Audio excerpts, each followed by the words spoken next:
বিসমিল্লাহির রহমানির রহিম। সম্মানিত ভিউয়ার্স, আসসালামু আলাইকুম।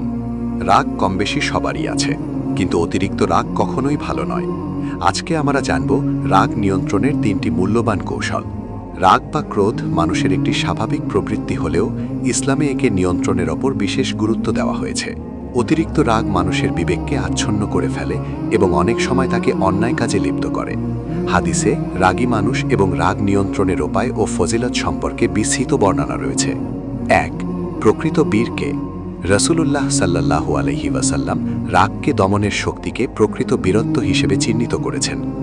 আবু হুরায়রা রাদিয়াল্লাহু তাআলা আনহু থেকে বর্ণিত, রাসূলুল্লাহ সাল্লাল্লাহু আলাইহি ওয়াসাল্লাম বলেছেন, সেই ব্যক্তি প্রকৃত বীর নয় যে কুষ্টিতে অন্যকে হারিয়ে দেয়, বরং সেই ব্যক্তি প্রকৃত বীর যে রাগের সময় নিজেকে নিয়ন্ত্রণ করতে পারে।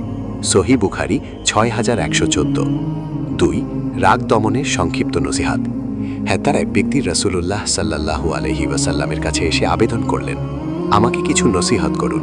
রাসূলুল্লাহ সাল্লাল্লাহু আলাইহি ওয়াসাল্লাম বললেন, রাগ করো না। ওই ব্যক্তি বারবার একই প্রশ্ন করলে রাসূলুল্লাহ সাল্লাল্লাহু আলাইহি ওয়াসাল্লাম প্রতিবারই বললেন, রাগ করো না। সহিহ বুখারী 6116। এর মাধ্যমে বোঝা যায় রাগ নিয়ন্ত্রণ করা মুমিনের অন্যতম চারিত্রিক বৈশিষ্ট্য। 3. রাগ নিয়ন্ত্রণের ব্যবহারিক উপায়।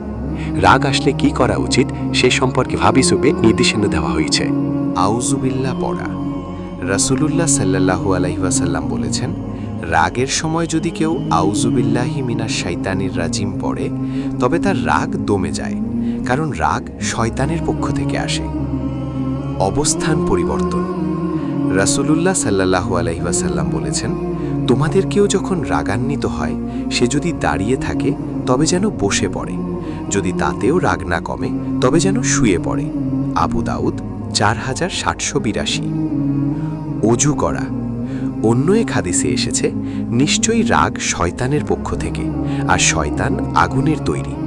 আগুন নেভানো হয় পানি দিয়ে, তাই যখন তোমরা রাগান্বিত হও তখন অজু করে নাও। আবু দাউদ 4784। 4. রাগ দমনের পুরস্কার। যারা নিজেদের রাগকে সংবরণ করতে পারে তাদের জন্য রয়েছে মহা পুরস্কার। রাসূলুল্লাহ সাল্লাল্লাহু আলাইহি ওয়াসাল্লাম বলেছেন, যে ব্যক্তি তার রাগ চরিতার্থ করার ক্ষমতা থাকা সত্ত্বেও তা সংবরণ করে, কিয়ামতের দিন আল্লাহ তাআলা তাকে সমস্ত সৃষ্টির সামনে ডেকে আনবেন এবং জান্নাতের যে কোনো হুর নিজের পছন্দ মতো বেছে নেওয়ার সুযোগ দেবেন। তিরমিজি 2022। উপসংহার। রাগ মানুষের ঈমান ও আমলকে নষ্ট করে দেয়। হাদিসের শিক্ষা অনুযায়ী রাগের মাথায় কোনো সিদ্ধান্ত নেওয়া বা কথা বলা উচিত নয়।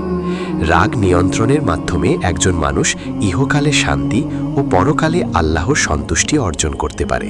তাই আমাদের উচিত রাগের মুহূর্তে আল্লাহর আশ্রয় নেওয়া ও ধৈর্য ধারণ করা।